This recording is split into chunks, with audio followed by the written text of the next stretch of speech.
You're listening to Why We Do What We Do.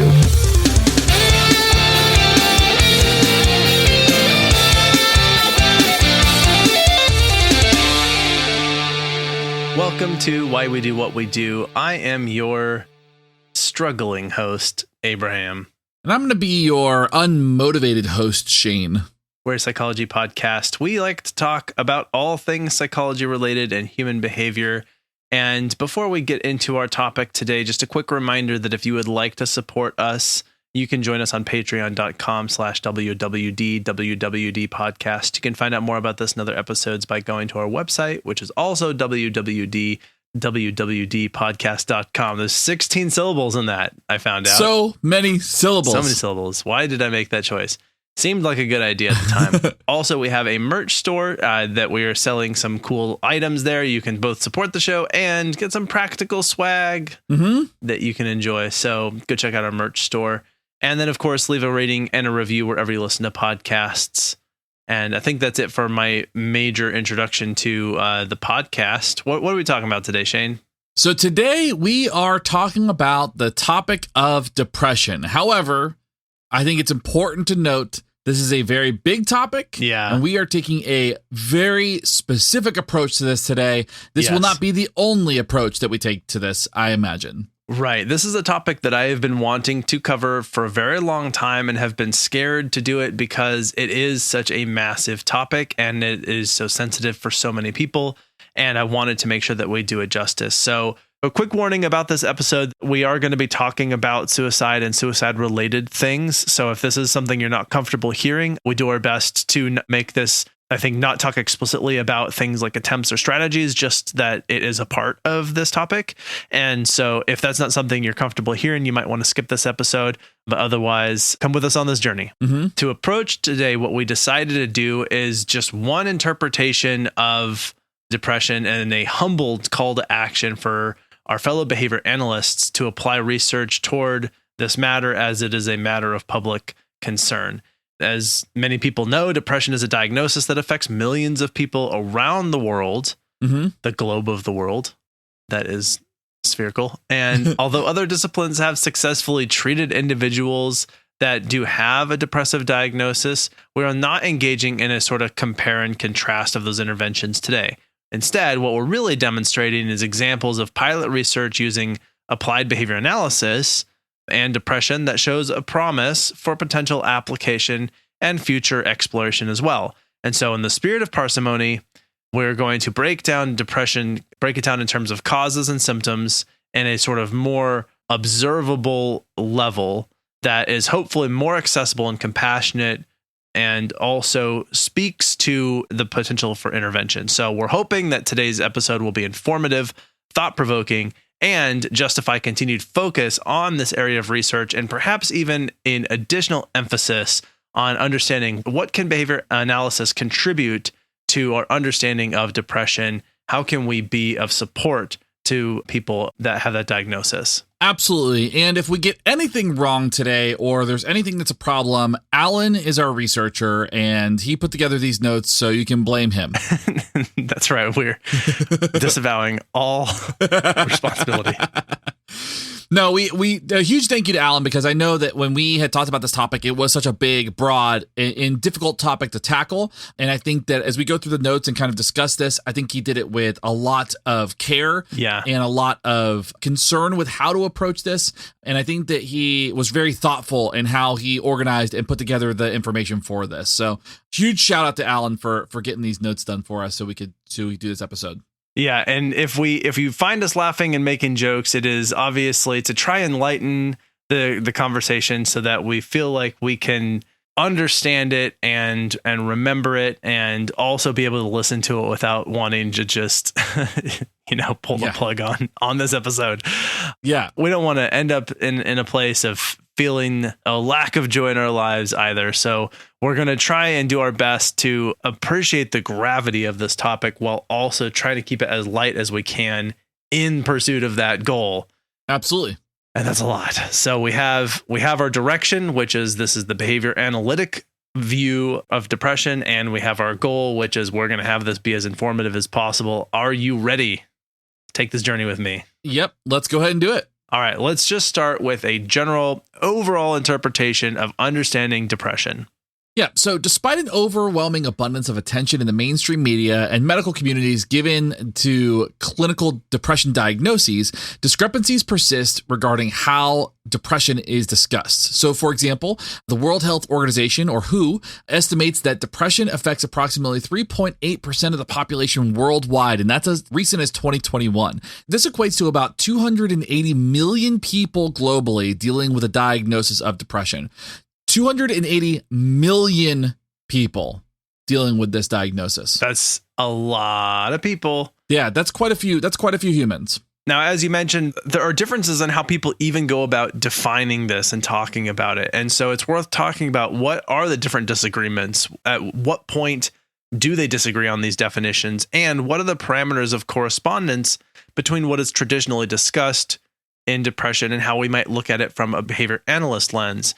And these essentially there's disagreements in terms of descriptions of symptoms in these various places around the world, these different organizations, how it's manifested, how it can be observed. There are disagreements on the source of the problem. And of course, definitely going to be disagreements in how it should be treated. So those are some other features of this that make it difficult to pin down, I think, as a topic. And so there are a lot of disciplines out there that have a lot of different theories about where it comes from, how it's treated, and all that. So we're going to go ahead and take a look at it through a behavior analytic lens to talk about all of those different questions from that perspective. Such an approach, when we talk about behavior analysis, offers an objective, clearly defined, and functional explanation that allows for more individualized treatment options. And essentially what that means is that we can see what's going on, we can define it very clearly, and we look at stuff like outcomes, right? What are the outcomes of these behaviors that I might engage in as a result of this particular diagnosis? Yeah. This is kind of one of those things that we could probably talk about pseudoscientific claims of like a one-size-fits-all type of treatment versus when in behavior analytic work, it's very individualized, or it should be individualized, we'll say.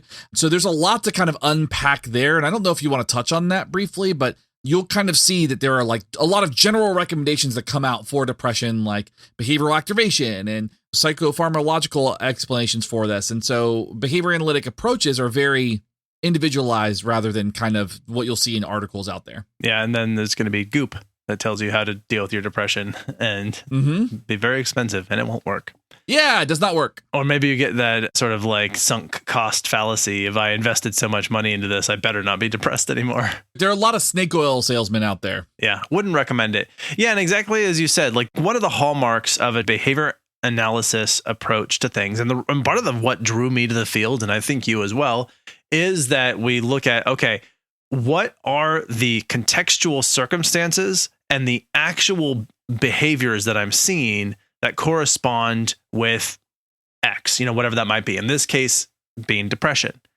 And in addition to that, as is also described here, is the fact that we then can tailor our definitions and our treatments, etc., to where the person's at individually, because something that you will probably hear from people is that most people, their depression does not look like somebody else's depression, right? And so we're all going to have unique set of circumstances, and there are things that are in common. That's how we're able to have a diagnosis about it, right? The things that we look for as markers for like, yep, this is what we think of when we talk about depression. But the overall experience is just going to be unique to everyone's individual circumstances, because everybody has unique individual circumstances.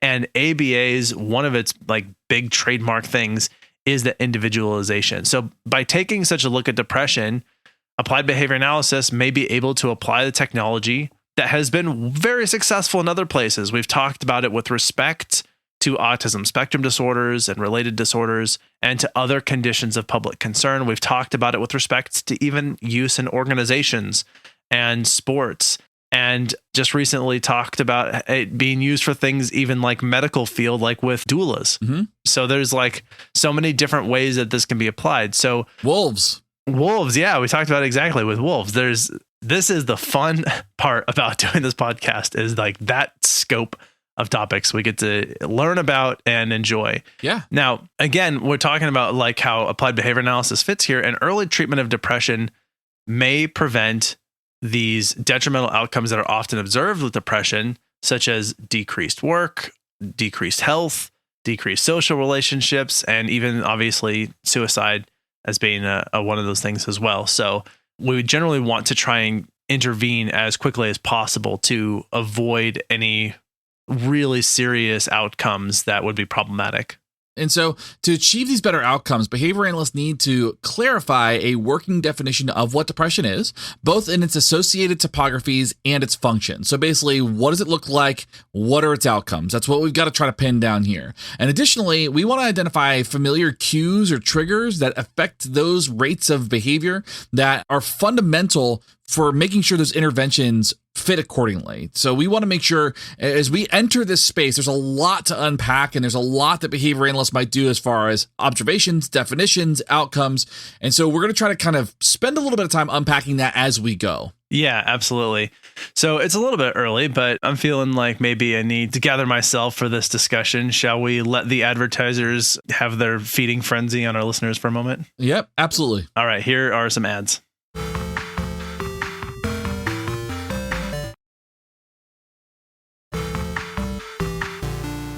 Okay, so we've been sort of trying to talk about what depression is, and let's now really get into trying to define depression when we're looking at it through a behaviorist sort of lens.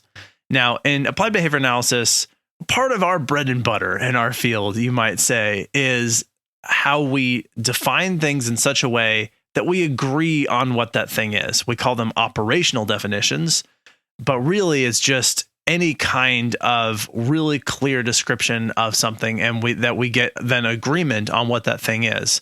And in a world full of animosity and debate and people taking stances and political sides, I think behavior analysis can pride itself on developing these really objective ways of classifying behaviors so that they can be also used by other professionals in similar settings, that people who are not behavior analysts can look at those definitions. They can look at our descriptions of the behavior of interest of the thing that we're trying to intervene on, and they will recognize immediately what it is and be able to agree with it. So we have the sort of agnostic functional approach to defining and describing behaviors. Yeah. So in order to best explain the process of depression, we have to identify particular behavioral patterns that occur within depressive episodes.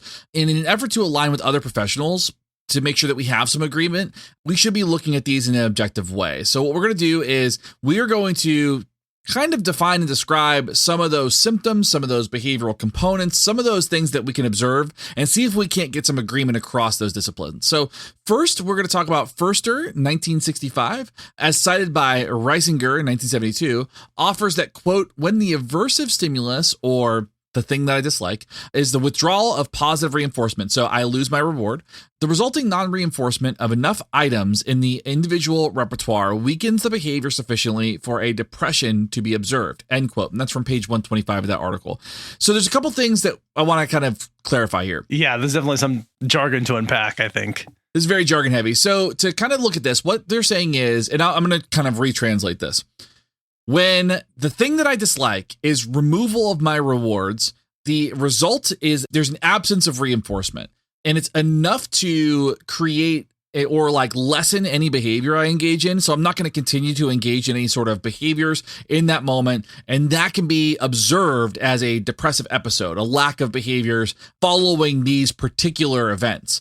Is that how you would describe it? Because that's kind of what I would get at with that. No, that was good. If it's okay, I'm going to try and simplify even just a little bit more, which is essentially when we lose stuff that's valuable to us and we don't have anything else, then we start to feel like the things around us just don't matter as much, right? Because it's like, the things that are important to me are gone. What do I have left? Like that, I think, is a very colloquial way of trying to interpret what they're saying here.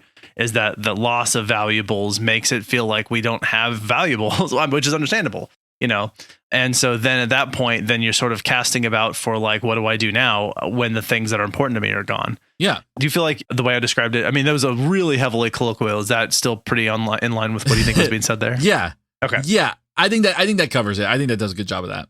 Awesome. So there are a few other important components to help demonstrate the process here of what's being described. And that is that you're able to identify what used to be something that was highly motivating and rewarding and valuable. Then you have some kind of event that resulted in that valuable thing being taken away. And then you have an outcome of that, which is now you have a way of basically feeling about and behaving toward your situation when you're just doing less, basically. Mm-hmm. And so Alan here describes this as weakening of the behavior pattern. And I think another way of thinking about that is just as I said, you are doing less because there's less motivation for you to do things. That makes perfect sense. Cool. Part of this, too, is understanding something called the three-term contingency, which just describes the series of events that happen around a behavior, right? So you've got a cue or a trigger for a behavior, you got the behavior itself, and you've got whatever happens or the effect of the behavior that occurs right afterwards, right? So yeah, you've got, cue, behavior, reward, or cue, behavior, punishment, whatever it might be. That's the whole context of the thing. That's the whole context of what we're looking at, exactly. And this is present in the analysis. When we start analyzing any of these behavioral episodes or this lessening of behavior in these moments, we analyze it through this context. Right. And so this leads to a clear behavior analytic approach into the construction of whatever that depressive pattern is. So we can look at that depressive pattern, whatever we want to describe as a depressive pattern of behaviors, that lessening of behavior, that weakening of behaviors, and we can look at these cues, these rewards, the lack of rewards, and we can start describing and changing those patterns to help kind of maybe improve the environment, to enrich an environment that somebody's in, to help kind of lessen those non-preferred events. There's a lot of stuff that we can do within that as long as we're able to analyze that context for the behavior. Now, we can take a note from Lazarus 1968 as cited in Reisinger 1972, the same source we used earlier. And Lazarus described depression as a, quote, state in which a subject's response frequency or quality diminishes as a function of reduced reinforcement, end quote. Also from page 125 there. Now, I think that this is sort of saying, making a similar point, essentially, is that when we are doing fewer things, we're doing fewer things because the things of value are no longer available to us. Mm-hmm. And so that reference to depression as a state is kind of unique here. Yeah. So the first thing is that when we describe something as a state, there's a connotation that it's fluid, it's momentary, that this is not a forever thing. And I think this is really important when we do talk about this. This is not a permanent, and it can be improved. Behavioral patterns can change over time. They are not static. And this is really essential when we look at behavioral patterns. It also attributes the condition to, again, that reinforcement or that valuable, the thing that's important. And that identifies the exact process that could be manipulated and leveraged to work toward better outcomes as part of an intervention.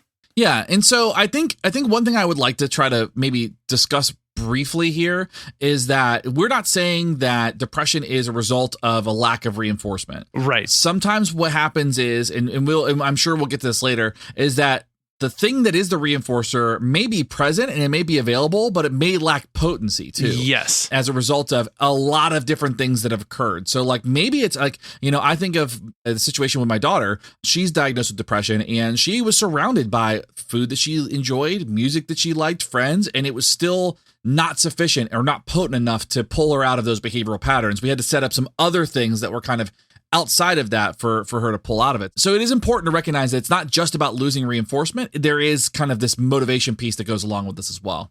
I'm glad you said that too, because I was having a similar thought that I didn't want it to sound like we're saying, people who have depression are just like, they lost their favorite pair of socks or something, and so now they're depressed.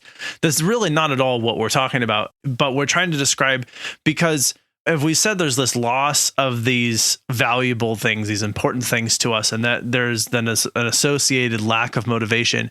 But the problem that I think where there's going to be a disconnect for some people is just as you said, that sometimes they're not actually physically gone, but there's something about us that we feel that loss that's created even when those tangible or actual outcomes would be available, but they no longer feel important. Mm-hmm. And so what can happen is we can create and experience that sense of loss through our language and our cognition. That is a way that we feel a similar effect of a loss of value, even though it's not necessarily tangibly observable in the fact that those things are gone. And that's an important thing to point out. These people who are suffering from depression aren't just like, oh, well, they had a bad day. Like, no, this is like their whole experience of their situation is one in which all things feel like they've lost value. Yeah. And that's not necessarily just because, like one bad thing happened. It's far more complex than what we described. However, what we're saying, though, is like in this space, understanding a context in which a behavior is occurring is a great step in the right direction for finding interventions that will be helpful. Absolutely. Yeah. Very good to bring that back around. All right, well, then let's actually talk about how we're going to diagnose this thing. Yeah, so we're going to talk about the DSM-5, and at the time of this recording, there is a revision coming out, so we will probably talk about that at some point as well. But it is important to consider that the current DSM-5 criteria for depression is still being used regularly to diagnose people. To diagnose, an individual must exhibit at least 5 of the following symptoms during a 2-week span, and that requires at least one of the first 2 items. And the first one is depressed mood most of the day, nearly every day. That's the number 1 criterion that they look at. Okay. And then the other is markedly diminished interest or pleasure in all or almost all activities most of the day, nearly every day. So it's got to have at least one of those 2, right? Mm-hmm. And then it could have both. And then in total, there's going to be 5 out of these total 8 available. So should we take turns hitting these? Yeah, let's do it. The next one is that there's maybe some significant weight loss when not dieting, or weight gain, or a decrease or increase in appetite nearly every day. So basically a sudden change in sort of what you're eating. Mm-hmm. The next one is slowing down of thought and a reduction of physical movement that is observable by others. So not merely subjective feelings of restlessness or being slowed down. There's also fatigue or loss of energy nearly every day. Feelings of worthlessness or excessive or inappropriate guilt nearly every day. Oh, I feel guilty about everything all the time. Diminished ability to think or concentrate or indecisiveness nearly every day. And recurring thoughts of death, recurrent suicidal ideation without a specific plan or a suicidal attempt or a specific plan for committing suicide. Mm-hmm. So some of the criteria that we just described might be challenging for behavior analysts, as they're considered private events or internal events or some kind of internal cue or stimulus that's occurring, internal behaviors that are occurring. Things like thoughts are considered a private event. And these are characteristically unobservable. But Skinner in 1953 had indicated that such behavior, quote, often occurs as links and chains of otherwise public events, and they must then be considered. End quote. And that's from page 229 of the work that he talks about there. So in other words, it is imperative to consider observable cues that may precede changes in behavior that are leading to those types of behavior rates related to any of those topographies or any of those behaviors or any of those criterion that are outlined in that DSM-5 criteria. So we can look at, somebody's having a depressive mood nearly every day. We can look at antecedents or cues that are leading up to that. We can look at changes in diet, what's available, what's not available. We can start talking about what's motivating and what's not. There's a lot that we can do within that as behavior analysts, that we can start at least doing that analysis. As a quick note, I believe if it's 1953, that must have been Science and Human Behavior by Skinner. That's what I was thinking. Cool. So we talked a little bit about depression as like a state of being. So let's dig into that a little bit and start by acknowledging the role of traumatic or aversive events preceding some kind of behavior change, particularly one that we would then describe as being depressive. And in doing so, it shifts our focus toward the environment as a relevant and even causal variable for why someone might then have depression or depressive symptoms. And contrary to psychological belief that assumes that all symptoms are functionally related and caused by some internal depression or some internal cause, what we look at is what are the circumstances in which that experience of depression took place, because we can look at depression as involving a set of behaviors, as we just described, and that they happen in the context of something going on for that person. And so we can actually, as behavior analysts, we might relate this back to the landmark research published by Iwata and his colleagues in the 1980s and 90s regarding the function of self-injurious behavior, the outcomes or the effects of self-injurious behavior. It led to a standard functional analysis procedure, which allowed us to kind of test the environment and see what influenced behaviors in those contexts. It's a really, really interesting way to do this. It gave us an opportunity to kind of really clearly analyze those contingencies that shaped behavior. So although the manifestation of behavior may look similar across individuals, somebody who's engaging in self-injurious behavior, the contingencies that produce it can vary incredibly. Like those outcomes are almost entirely different and unique to that individual. And it's not necessarily an internal disturbance, right, such as depression. There's not usually something just internal going on that might be causing an observable behavior. And this is true for sexual behavior too. When you look at the sexual behavior research, a lot of people think that it's for achieving orgasm or something to that effect, but there's plenty of studies that show it's just attention from others. It's to get out of doing tasks in class. There's a lot of different ways to approach this. And I think that's really important to dispel the myth that depression is simply an internal event. Right. I think, and we'll talk more about this, but the fact that the experience then of depression, I guess what I'm saying here is like the mental event of depression is not also the cause of the mental event of depression. Right. That we have circumstances, and that in association with those circumstances, we will experience both a cognitive mental depressive episode as well as an observable change in our behavior. Yeah. And so there's a distinction to be made here between depression as an internal causal agent versus depression as a state of behavior. This ends up being the hallmark of how a behaviorist is going to interpret this topic. And as stated previously, there are several compassionate, client-centric beliefs to describing as a state of a behavior rather than an internal malady or some kind of like disease that causes the behavior.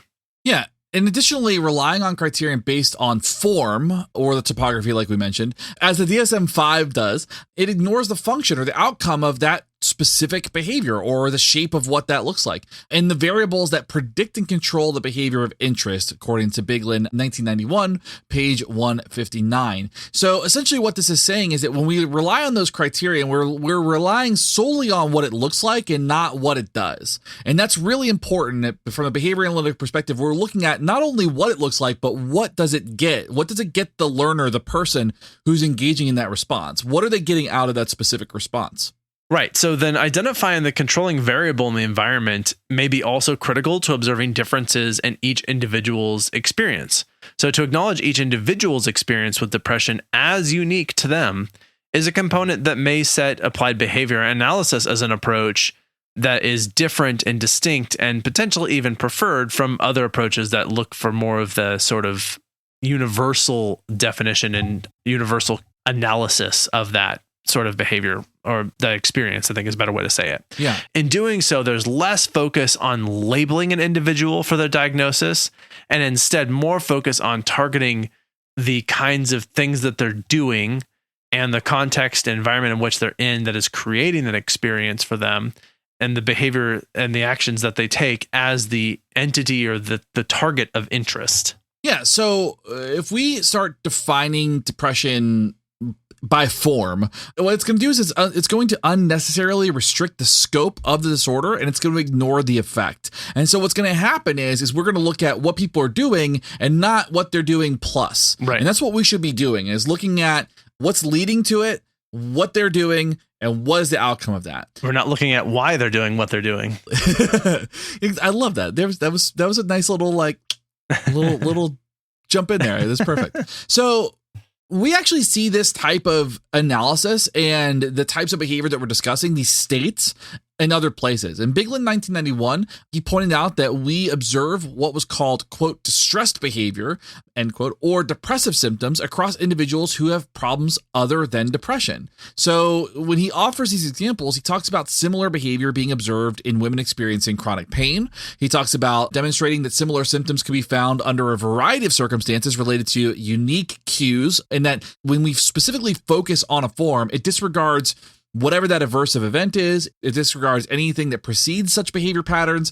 It simply disregards everything that might influence that behavioral pattern. And we can't do that if we really want to truly understand what's happening with specific depressive episodes or similar episodic behavior. And just to be clear, we've said form multiple times, and I think that's a good word for it. And what we're talking about is, what does it look like, right? Mm-hmm. And so there's a lot of emphasis in the definition of depression that say, does it look like this? And what we're more concerned with here, what we're arguing is that, does it work like this? What is the person getting out of this? What is the sort of effect, as you had said? I like that way of describing it. Mm-hmm. So let's actually then get into some more of what is going on in terms of the overall processes of when we're talking about the sort of behavioral event, the context in which that behavior occurs. But I've got to catch my breath and let these sponsors talk about the depressive pills that they're going to try and sell you.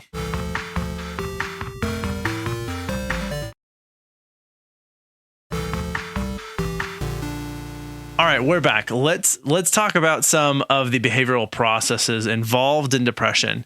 And so Cantor and colleagues in 2005 described, not the J.R. Cantor, different Cantor, by the way. Different Cantor. Yeah. Described the effects of slowed or terminated behavior rates in the presence of diminished reinforcement. Said another way, essentially, as I sort of mentioned before, like you're doing less stuff when there is less value for the things that you would normally do. Mm-hmm. And then the authors also described several other possible behavioral principles that would also result in what you might describe as these depressive behaviors. Yeah, so these can include things like a low density of reward or positive reinforcement, being deprived of some kind of reward or positive reinforcement, losing that or the erosion of reinforcement, something called ratio strain, which means I'm not getting enough reinforcement for the amount of effort that I'm engaging in. I might be missing skills. I might have adjunctive or respondent behavior, which is a lot of fun to talk about. So, Abraham, what is adjunctive behavior? Okay, so adjunctive essentially is when we're talking about sort of the things that happen in addition to other behaviors. So it's sort of a collateral action, or it's something that happens sort of like along with your normal actions, right? If that makes sense. Mm-hmm. I wish I had a good example of this right off the top of my head, but the only thing I can really think of that is sometimes given as an example is like when you're fidgeting. Mm-hmm. That's not necessarily something that is receiving any particular reward for anything, but it happens in the context of other things that you're doing that do produce some other reward. So that might be a thing that you would call an adjunctive behavior. That's a tough one. Yeah, some of the examples they included were like doodling, fidgeting, behavior that you engage in like while you're bored, essentially. Yeah. Or things that you do. You might also say things that you do while you're nervous that I think are related. Like, chewing on your fingernails might be something that people do, or like twirling their hair as maybe another one. Yeah, 100%. So we're going through this list of like these other processes that are ways of talking about what's going on with depressive behavior. And the latter part of this is that there might be a lot of punishment or aversiveness in someone's life.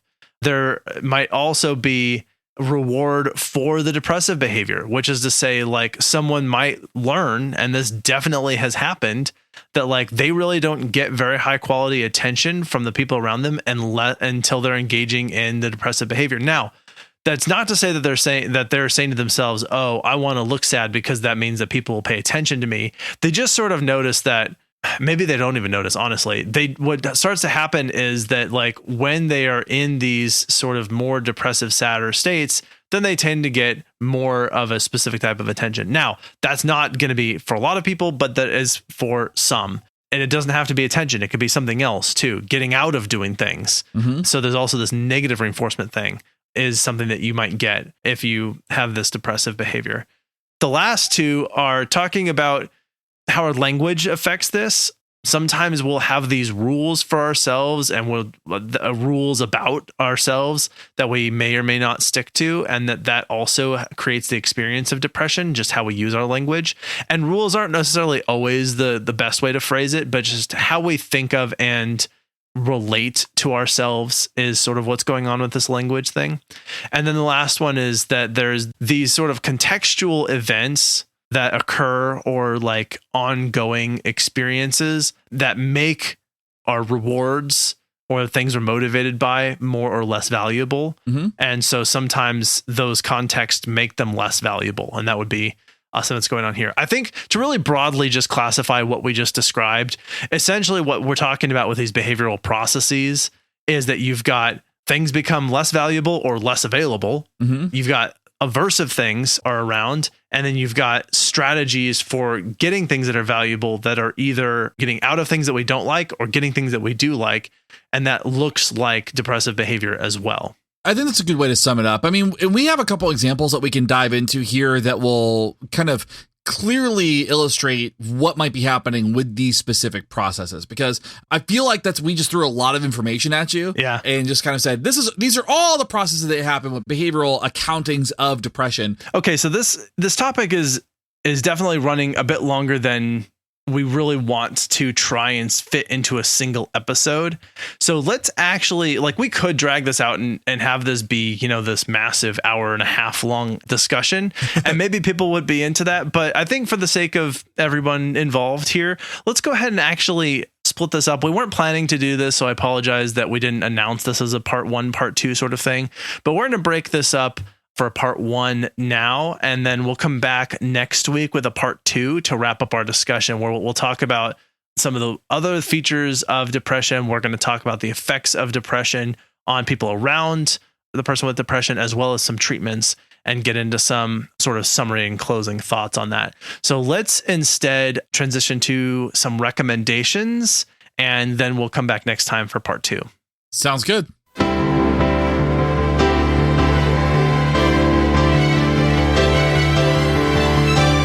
Recommendations. I am recommending a litter genie. For those of you who have babies, you've likely heard of a diaper genie. Yes. And for those of you who have cats, or have had babies, I guess, or for those of you who have cats, there is something like cats don't tend to go outside to relieve themselves. Instead, they do it in these boxes full of sand that we put in random strategic locations around our house. To clean those, I've always kind of been curious, because after I got a litter genie, I was sort of like, is there another way to do this?